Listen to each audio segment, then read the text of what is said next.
Welcome back, gentlefolk and rapscallions of all persuasion, to my own private hell that is trying to become a YouTuber. I took down the mirror behind me because you can see my setup happening and it is not cute. I have egg cartons behind the camera and I have two ring lights. One is functional, one is not, and it's all wires. Today I'm talking about the First Law trilogy, and I am definitely late to the party on this one because book 3 in this trilogy came out in 2008. And I have been seeing this all over BookTube because Joe Abercrombie keeps releasing books in this world, and I wanted to know what the hype was about, and I tried reading it a couple of times, and I still don't really understand the hype, but we're going to get into it. So here we go. The First Law trilogy is comprised of The Blade itself, Before They Are Hanged, and The Last Argument of Kings. And we are introduced to the three main characters that we are following for this series. Sandan Glokta, a former Union hero of war and prisoner turned torturer. Jezal Dan Luther, who is a spoiled dandy who is tapped to go on a hero's journey quest. And Logan Ninefingers, also called the Bloody Nine, so named because he's missing one of those fingers. And he used to be allied with Bethod. Book 1 has kind of a slow start, which probably explains why I DNF'd the damn thing about 3 or 4 times before I decided to rent the audiobook from my library, because I have found that sometimes the audiobook gets me through a story when just reading it will not. And I figured that if I still couldn't hack it, I wasn't going to throw any more money at this series. So I was warned about the slow start to book 1 because it's a very character-focused story and things take a little bit to get going.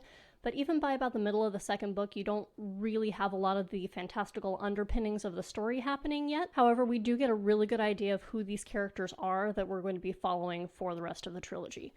And kind of by the end of the first book, one of our main characters, Jezal Dan Luther, who's been carrying on an affair with his commanding officer's sister, Artie, she thinks that he is going to the northern front of the war, when in reality he actually sets off on a hero's journey with Logan and Bayaz, who is the first of the Magi. Bayaz takes Glokta and Jezal into the House of the Maker to gain some information before they leave on this quest, and they end up coming out on the top of a parapet. And Glokta's freaking out, right? And Jezal started to make fun of him, and then Glokta points out that they didn't go up any stairs, but they are looking out way over the city from where they started out, and Jezal's like, oh crap, what happened here? And maybe it's just the amount of fantasy that I've read, but Bayaz has maintained a seat on the Closed Council, which is the advisory body to the king, since the country was founded a few hundred years ago.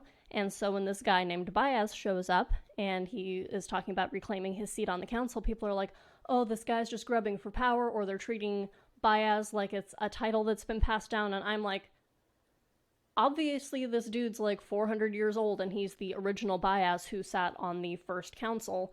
And the book is acting like it has to convince me of this fact, which bothered me a little bit because I had already come to that conclusion and it didn't have to like tease the secret out. It's like when you have a paranormal romance book and they spend the first 60 pages being like, oh, I have this big secret that I can't tell you. That I already know it's a paranormal romance. Just cut the crap and get to it already. Okay? Okay. Logan is the leader of a band of men who all believe that he is dead, and he believes that they're dead. They saw him go over a cliff at the start of the story. And meanwhile, he is doing his hero's journey thing in the capital with Bayaz. The crew that he was with are up in the north, and they end up falling in with Colum West, Artie's brother, and a princeling with more arrogance than sense until Colum West pushes him off a cliff for trying to force himself on a girl that Colum kind of likes. And they end up assisting the Union forces against the Northmen on that front of the war. And then we have Glokta. He's an uncomfortable character. Morally gray is an understatement.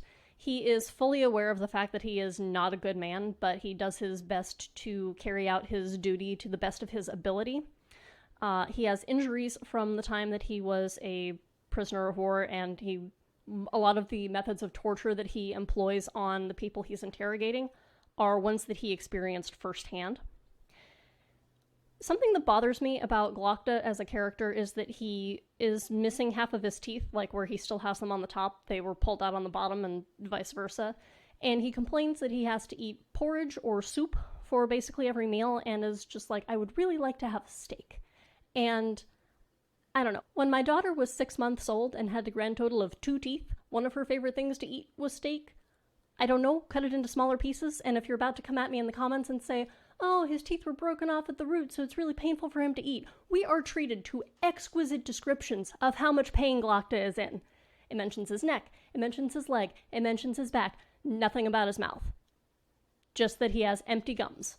And so, I don't know. Some sort of variation of false teeth have existed in our world for millennia.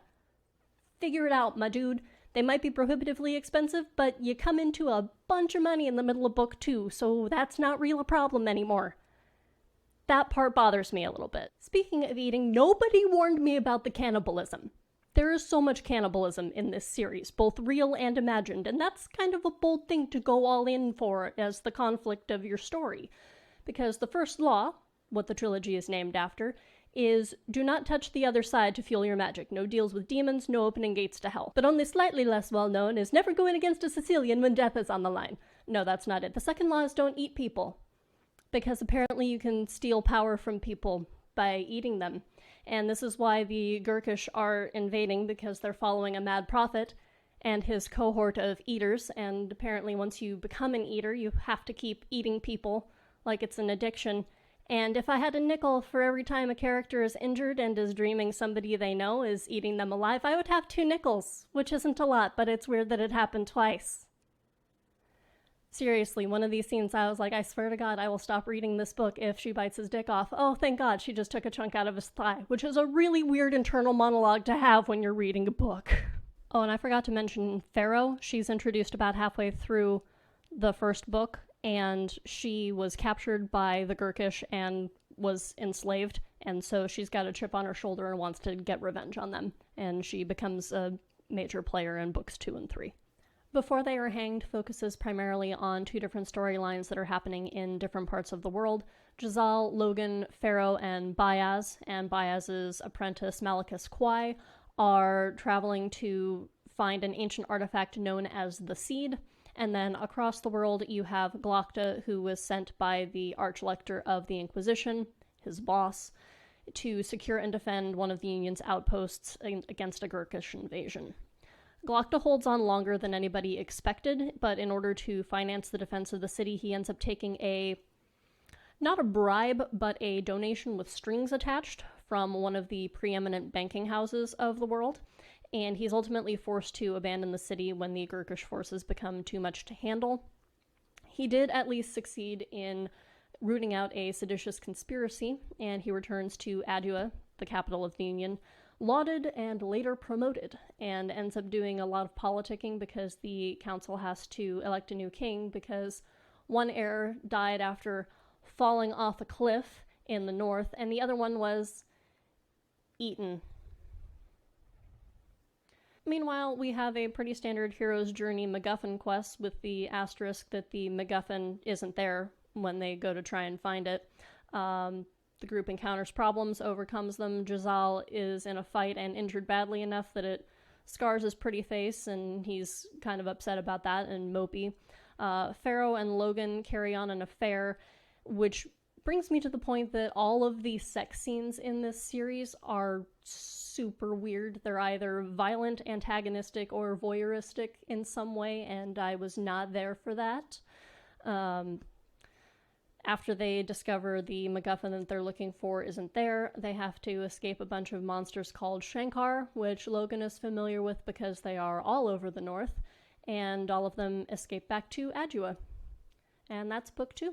Book 3, The Last Argument of Kings. This is where most of the action in the series takes place for me, and it kind of feels like books 1 and 2 were just kind of setting everything up so that this book could happen.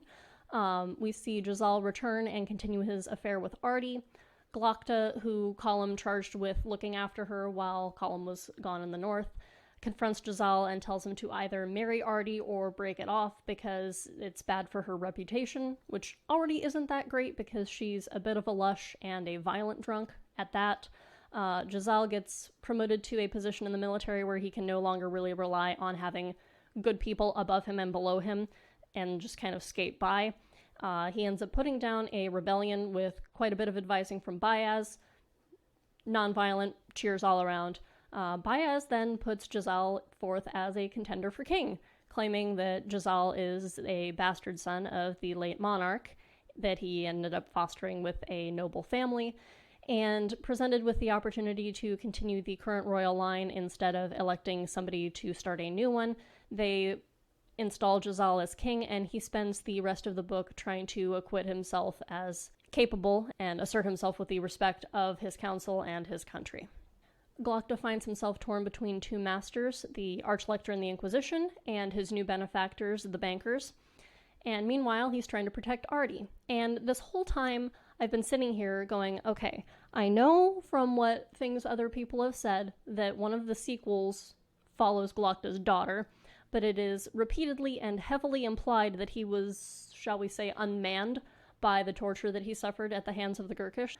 But also, he was portrayed as a bit of a himbo before all of that happened, so is this an adoption situation, or does an old paramour show up with a kid? And then it all clicked into place after Jezal became king, and he can no longer marry Artie the way that he was intending to. I was like, Glokta's gonna marry Artie to save her honor. And I predicted that in chapter 7 of The Last Argument of Kings, and I have the receipts to prove it. The Union forces have won in the north, and then they get news that the Gurkish are attacking Adua, and they have to return and defend the city, along with orders that are promoting Column West to the position on the closed council that is basically the high military advisor to the king. There's a slight problem, though. They help deliver a victory to the north, and they have Bethod cornered, but if the Union forces leave, then they're not going to have the numbers to keep him surrounded and under siege. So Logan challenges a champion to single combat and wins after his buddies go and assassinate the witch that is keeping the champion alive, and he goes berserker. And it's a state of mind that he calls the Bloody Nine, and if you're a Brandon Sanderson fan, just think Dalinar Kholin as the Blackthorn in the full grip of the thrill just turned up to 11.